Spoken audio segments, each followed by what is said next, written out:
I'm going to be a bit of a devil's advocate, or I'm going to push back in a very polite Canadian way and say that amid this tsunami of content where AI easily allow content at scale, I believe that breaking through with value added, in quotation marks, insightful content that theoretically makes sense, that if your content isn't crappy, but instead it's really great and it's prescriptive and it's content that you can use right away, that makes sense. But how do you get people's attention? How do you break through Mm, the noise? How do you get people to discover your content and consume it? Because I think for a lot of companies, that is such a daunting proposition mm. as everybody's multitasking, complaining that their days are too short. How do you work with your clients to make sure that the content you help them create resonates and is consumed? I see it in two parts.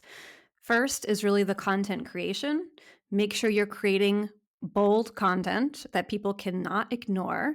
And the second piece is make sure you're getting it in front of them where they're hanging out. For me, bold content has five characteristics. First, it's original, and that's important. It's well researched, it's well written, it's good content, it's prescriptive, so it's helpful.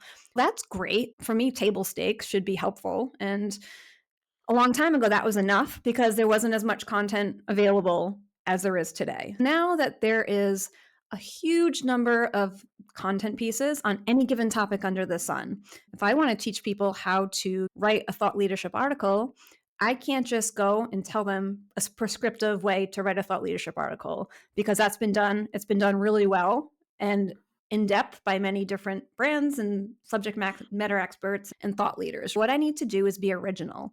I need to package my information in a new way. Originality can also come from an original point of view, which some companies have a strategic narrative.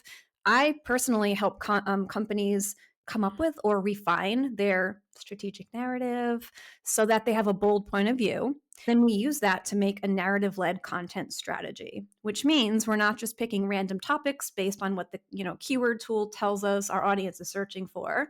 We're creating a cohesive story, content piece by content piece, so that over time someone will learn about these topics and they'll get answers to their questions, but they will get that through our unique original lens. The second piece after original for bold content, it's great to have a strong, bold point of view and strategic narrative, but if you can't back it up with proof, it's just hot air. There's a few different ways that we can have proof in our content.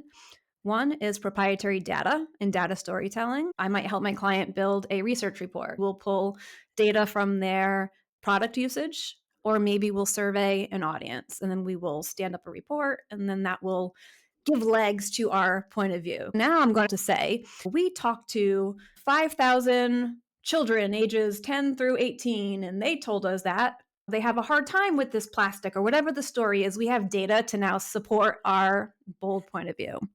That was a crazy example. If you're listening, I'm holding a Rubik's Cube, which just happened to be next to me on the desk. I have children. So after original and proven, it has to be authentic. You got to be yourself, right? So if you're an individual, just don't always try to self edit, right? So just be you. If you're corny, let a corny joke fly. If you're a company, I think it's really important to make sure your content emphasizes the essence of your brand. That means you're not stuffy because you're not in real life. Be the you that your happiest customers see. Be the you that your best partners see. Be the you that your most highly engaged long term employees see. That's what your content should communicate. How can we make sure that life and that feeling and that energy comes through your content? A lot of times, content's super flat, super boring, super corporate. I Mm. don't really know many humans or workplaces that are like that. I think that the content needs to be authentic to who the brand is in real life. The next piece is content should be novel. You asked me, how do we cut through the noise?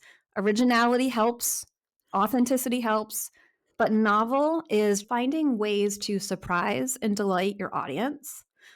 It could be something as simple as an interactive page where they get to see something coming at them in 3D and they get to click a button and take a quiz and interact in a new way that they haven't seen before.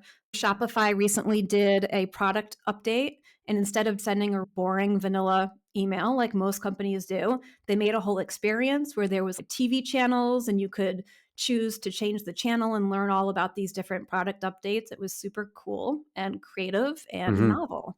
Then the last piece is the most table stakes piece, relevant. Of course, you can say whatever you want to say, but if nobody cares, nobody's going to listen, no matter how flashy or original or novel it is, they have to care. So the relevance piece is also important.